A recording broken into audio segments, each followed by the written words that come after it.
What's up guys, it's Theresa here. In today's video, I'm going to show you how you can do a duet on TikTok. It's going to look something like this. So if you want to learn how to do it, then stay tuned. If you're new here, welcome. I make a lot of how-to videos for social media, and if you enjoy these types of content, make sure you hit the subscribe button and notification bell so that you don't miss out on any of my videos.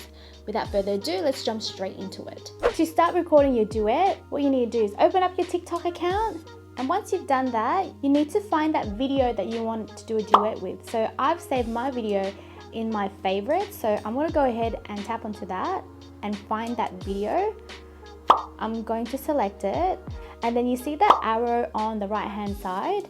Tap onto that, and once you've done that, you have a selection here at the bottom where it says report, save video, duet. We're going to tap into duet. Once you've done that, it'll look a little bit strange because you'll be on the left hand side and then the other videos on the right hand side. As you can see here, it's divided into two. So what we need to do so that we have my face on top, we need to hit layout. You see here that my face is at the bottom of the screen.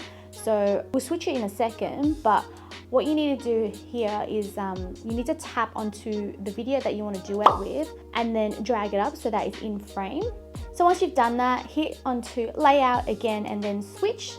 So now my face is on top and the video that we're doing a duet with is below.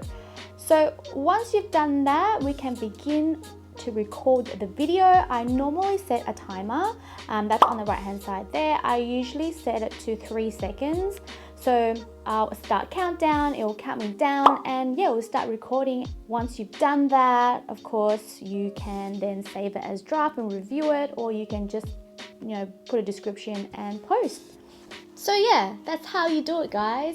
If you have any questions for me, leave it down in the comment section. And also if you want to share your TikTok handle with me, leave it down there also and I'll check you out. But that's all from me for now, and I'll see you on the next one.